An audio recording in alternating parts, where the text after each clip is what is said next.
ଇ ହେଲେ ଆମର ଘରଣୀ ଦୀପା ମୁଦ୍ରା ଆଜି ବାହାରିଛନ୍ତି ଆଦିବାସୀ ମେଳା ବୁଲିବା ପାଇଁ। ଆମେ ବର୍ତ୍ତମାନ ପାଇଁ ଆସି ପହଞ୍ଚି ଗଲୁ ଆଦିବାସୀ ମେଳାରେ। ସେଉଠୁ ତାଙ୍କର ଚାଲିଲା ଜିନିଷ କିଣାକିଣି ପର୍ଯ୍ୟାୟ। ଆଦିବାସୀ ମେଳା ଭିତରେ ଜିନିଷ କିଣିବେ ଦୀପା ମୁଦ୍ରା, ମତେ କାହିଁ ଏଇଟା ଜମା ବିଶ୍ୱାସ ହେଲା ନାହିଁ। ସେଉଠୁ ଖୋଜି ଖୋଜି ଖୋଜି ଖୋଜି ବହୁ ଚାଲିଲେ ଆଦିବାସୀ ହାଟ ଭିତରେ ପହଞ୍ଚିଗଲେ। ଆଦିବାସୀ ହାଟ ଭିତରେ ପହଞ୍ଚିଲେ ପୁଣି ମନ ହେଲା, ତାପରେ ଯାଇକି ସବୁ ଆଦିବାସୀ ଘର ଦ୍ୱାର ଦେଖିଲେ। ଦେଖୁନାହାନ୍ତି ଆଜ୍ଞା କେତେ ସୁନ୍ଦର ଘର ଦ୍ୱାର ହେଇଛି। ଆପଣମାନେ ଯଦି ଆଦିବାସୀ ମେଳା ଦେଖିବାକୁ ଆସୁଛନ୍ତି ତାହେଲେ ଆସି ନିଶ୍ଚିତ ଏଇ ଘର ଗୁଡ଼ିକୁ ଭିଜିଟ୍ କରି ଯିବେ। କେତେ ସୁନ୍ଦର ହେଇଛି ଘର ଗୁଡ଼ାକ ଆପଣମାନେ ବି ଦେଖିପାରିବେ।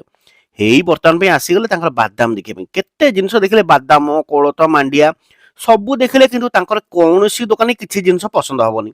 ସେ ଏରିଆ ଯାକ ସବୁ ବୁଲିଗଲେ କିନ୍ତୁ କିଛି ପସନ୍ଦ ହେଲାନି। ଲାଷ୍ଟକୁ କଣ ଗୋଟେ ମାଣ୍ଡିଆ ପ୍ୟାକେଟ ଧଇଲେ, କହିଲେ ଏଇଟା ମୁଁ ନେବି। ହେଇ ଦେଖୁନାହାନ୍ତି ଏଇଠି ଦେଖଉଛନ୍ତି ବର୍ତ୍ତମାନ ପାଇଁ ଗୋଟେ ମାଣ୍ଡିଆ କିଣିଲେ ବେଳେ ଜରିରୁ ଖୋଲିକି ବି ଦେଖଉଛନ୍ତି।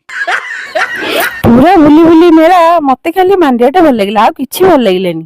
ଆଦିବାସୀ ମେଳା ବହୁତ ସୁନ୍ଦର ଲାଗୁଥିଲା ଏବଂ ଯେତେ ପ୍ରକାର ଦୋକାନ ବଜାର ବସିଥିଲା, ଏଠି ଆପଣଙ୍କୁ କନ୍ଧମାଳ ହଳଦୀ ଫଳଦୀ ବହୁତ ଭଲ ମିଳିବ। ପୁଣି ଆମ ମ୍ୟାଡାମ ଚାଲିଲେ ବୁଲିବା ପାଇଁ। ପୁଣି ଯାଇ ବୁଲି ବୁଲି ବୁଲି ବୁଲି ସବୁ ଦୋକାନରୁ ସବୁ ଜିନିଷ ଦେଖୁଥାନ୍ତି, କିନ୍ତୁ କୌଣସି ଜିନିଷ ଗୋଟିଏ କିଣୁନଥାନ୍ତି।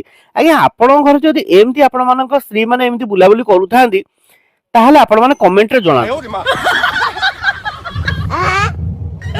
ଆଚ୍ଛା, ସତରେ କୁହନ୍ତୁ, ଆପଣଙ୍କ ଘରେ ଆପଣଙ୍କ ସ୍ତ୍ରୀ କଣ ଏମିତି ସବୁ ଜିନିଷ ବୁଲାବୁଲି କରିକି କିଛି ଜିନିଷ ଆଣେନି? ଆଉ ଆଦିବାସୀ ମେଳା ଆସନ୍ତୁ, ଭରପୁର ମଜା ନିଅନ୍ତୁ।